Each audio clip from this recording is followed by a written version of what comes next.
یہ دوسری تیسری مرتبہ ڈنڈی مارنے کی کوشش ہے. جس وقت ملک پاکستان پر انتخابات کا بخار چڑھا ہوا تھا اس سے کل 2 دن پہلے 6 فروری 2024 کو چیف جسٹس نے سمجھا ہر جگہ ووٹ کا معاملہ چل رہا ہے، انتخابات کا چل رہا ہے، تو اس ٹریفک میں اپنے اس وقت کو گزار لوں گا. یہ فیصلہ اس نے 6 فروری 2024 کو دیا تھا.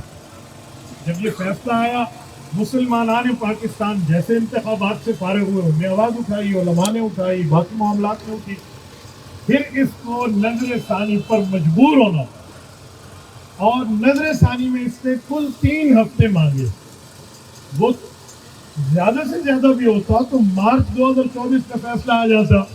مارچ بھی گیا، اپریل بھی گیا، مئی بھی گیا، جون بھی گیا. اب جولائی میں آ کے اس نے یہ فیصلہ دیا ہے. چلو تسلسل وہیں سے ہے. معاملہ کیا؟ چنیوٹ میں ایک شخص ہے جس کو کہتے ہیں مبارک ثانی. یہ شخص مرزا مسرور کا استاد ہے، وہ عام قادیانی نہیں ہے. اس وقت ہیڈ آف ڈپارٹمنٹ جو ہے قادیانیوں کا مرزا مسرور کا استاد ہے. اس نے قرآن پاک کے نام پہ جھوٹی تفسیر تقسیم کی ہے. سیشن کورٹ نے اس کی گرفتاری بحال رکھی، ہائی کورٹ لاہور نے گرفتاری بحال رکھی. جب سپریم کورٹ میں معاملہ آیا پہلی سماعت کے اوپر چیف جسٹس نے اس کو بری بھی کیا، اس کو ضمانت بھی دی. اور یاد رکھیں یہ صرف چھوٹی موٹی بات نہیں ہے. تمام یورپی ملکوں کے سفارتکار اس وقت سپریم کورٹ کے حال میں موجود تھے. ہم سوال کرتے ہیں وجہ کیا ہے؟ یہ تمام یورپی ممالک کے سفراء وہاں کیا کر رہے تھے؟ ہمیں آئینی شاہدین بتاتے ہیں وہاں پر باقاعدہ لیپ ٹاپ چل رہے تھے اور اس کی گفتگو کو ریکارڈ کر کے سارے اپنے اپنے ممالک کو بھیج رہے تھے. وجہ کیا؟ یہ خالی قاضی فائز عیسیٰ کا معاملہ نہیں ہے. جیسے مولانا نے کہا نا کہ کٹی قلعہ نل کردی ہے چور نل کتی رلی ہے، میں کم نہیں بڑھا. اچھا یہ سارا کام ہوا، ٹھیک ہو گیا. ملزموں کو ضمانت ملتی بھی ہے، ملزم رہا بھی ہوتے ہیں، بری بھی ہوتے ہیں، لیکن دونوں طرفوں کو سنا جاتا ہے نا. فائز عیسیٰ نے صرف اسے سنا جو قادیانیوں کا وکیل تھا. ہمارے وکیل احمد رضا گیلانی صاحب کو بالکل نہیں سنا گیا، بلکہ اسے کہا صرف ایف آئی آر پڑھو، جس ایلیگیشن اس پہ لگے وہ پڑھو. یہ میرے پاس مکمل ڈیسیجن موجود ہے، میں مستقل اس کو اسٹڈی کیے ہوئے ہوں. ہم صرف اسلام نہیں جانتے، میں مستقل طور پہ آئین بھی پڑھا ہوا ہوں. میں نے LLB کو پرکھا ہے، میں ایک ایک معاملے کے فیصلے کو اسٹڈی کر چکا ہوں. سنیں، اس کے بعد جب ہمارے وکیل نے کہا کہ سر مجھے جرا کی اجازت دیں، میں صرف ایف آئی آر نہیں پڑھتا، کچھ باتیں میں نے اور بھی کرنی ہے. چیف جسٹس نے کہا خاموش، اگلی بات نہیں کرنی. پھر ہمارے مدعی اٹھے میاں عثمان صاحب، وہ کھڑے ہوئے، انہوں نے کہا چیف جسٹس صاحب میں نے ان آنکھوں سے اس ظالم کو پیغمبر کی توہین کرتے دیکھنا ہے، اس کانوں سے توہین کرتے سنا ہے، ان ہاتھوں سے پکڑا ہے. آپ کہتے ہیں کہ کوئی توہین کرے تو قانون کے حوالے کرو، قانون ہاتھ میں لو. میں نے قانون پہ عمل کیا ہے، آئین پہ عمل کیا ہے، میں نے اس کو پولیس کے حوالے کیا، اس پر کوئی اپنا ہاتھ نہیں اٹھایا. لہذا آپ میری بات تو سنیں. اسے کہا بیٹھ جاؤ ورنہ تو یہ کنٹمپٹ کا نوٹس جاری کروں گا، توہین کا. اتنی جلدی میں تھا چیف جسٹس. یہ پہلا معاملہ. اس کے بعد جب علماء کرام نے معاملہ اٹھایا اور باتیں چلی تو پھر اس نے سوچا اس کو فرقہ واریت کی نظر کرو. اس نے بریلوی علماء کو الگ نوٹس کیا، دیوبندی علماء کو الگ نوٹس کیا، اہل حدیث علماء کو الگ نوٹس کیا، جماعت اسلامی کو الگ نوٹس کیا، اہل تشیع کو الگ نوٹس کیا، تاکہ ایک ایک بندہ اس فیصلے پہ اپنی اپنی رائے دے. اور ان کی رائے میں اختلاف ہوگا تو میں کہوں گا سب کی ایک بات نہیں ہے، لہٰذا جانے دو. میں سلام پیش کرتا ہوں عالمی مجلس تحفظ ختم نبوت کو.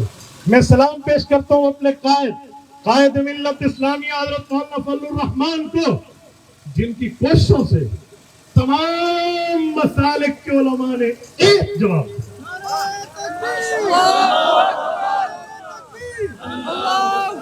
ایک جواب دیا، ایک ہی.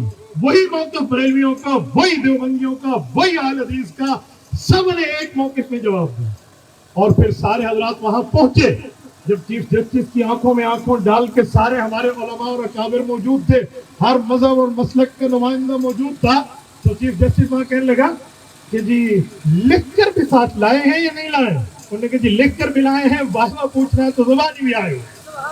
تو یہ وہاں بات نہیں کر سکتا تھا، صرف ایک آدمی کی بات سنی اور باقی کا بس لکھا ہوا ہے، ہم دیکھ لیں گے، آپ نے ہماری رہنمائی کی ہے.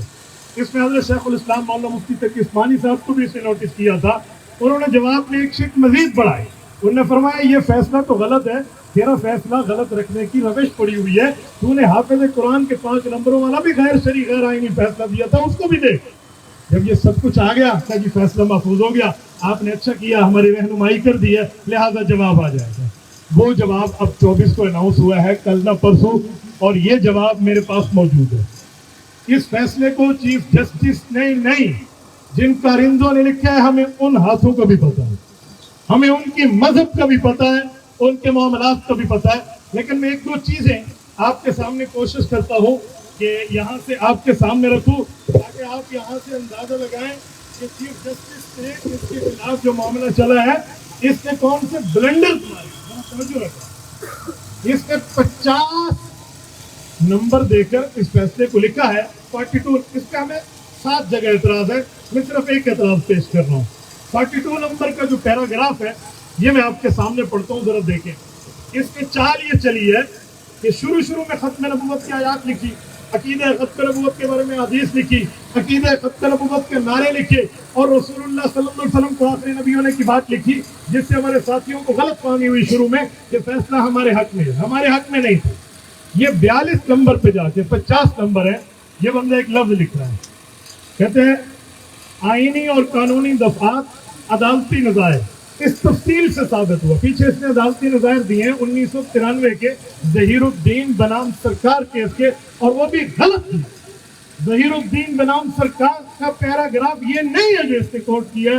آپ اوریجنل پیراگراف اٹھائیں، وہاں قادیانیوں کے لیے اور ہے، اس نے یہاں ڈنڈی مار کے پیراگراف غلط ہے. پھر لکھتا ہے کہ احمدیوں کے دونوں گروہ یعنی لاہوری مرزائی اور قادیانی مرزائی غیر مسلم قرار دینے کے بعد آئین کے مطابق مذہب پر عمل کرنے کی تبلیغ اس شرط پہ ہے کہ عوامی سطح پر بات نہیں کریں گے. عام مسلمان سمجھتا ہے کہ دیکھو منع کر دیا، یہاں اس نے پھر ڈنڈی ماری ہے، یعنی پبلکلی بات نہیں کر سکتے، گھر میں بیٹھ کے جو باتیں کرنا چاہیں وہ کریں. آگے پھر واضح کہا تاہم اپنے گھروں، عبادت گاہوں، اپنے نجی اداروں کے اندر قانون کے تحت مقرر کردہ معقول قیود اور گھر کی خلوت میں ان کو حق حاصل ہے. یعنی پہلے جرم کو جرم مانا، پھر گھر کی 4 دیواری میں بیٹھ کے جرم کے ارتکاب کو جائز کہا. چیف جسٹس اگر گھر کی 4 دیواری میں جائز ہے تو میں بھی ایک کتے اور ایک خنزیر کو میں کرسی پر بٹھاتا ہوں، سامنے ہتھوڑا رکھتا ہوں اور وہی گلے میں پہناتا ہوں جو تمہارا بابا رحمتا پہنتا تھا، اور میں کہوں گا یہ چیف جسٹس فائز عیسیٰ ہے، یہ 4 ٹانگوں والا کتا نہیں ہے، یہ ایک دم والا کتا نہیں ہے، یہ وقف کرنے والا خنزیر اور کتا نہیں ہے، یہ چیف جسٹس ہے. تو لہٰذا میں آپ کی توہین سے بچ جاؤں گا؟ پھر میں ایک کمرے میں بیٹھا ہوں، کوئی بے وقوف انسان ہو، تمہیں اتنا عقل بھی نہیں، تمہیں جج کس نے بنایا؟ یہ جو چپڑاسی کو بھی پتا ہے کہ جو جرم باہر جرم ہے وہ 4 دیواری میں بھی جرم ہے. قتل کرنا باہر بھی غلط ہے، 4 دیواری میں بھی غلط ہے. چوری کرنا باہر بھی غلط ہے، 4 دیواری میں بھی غلط ہے.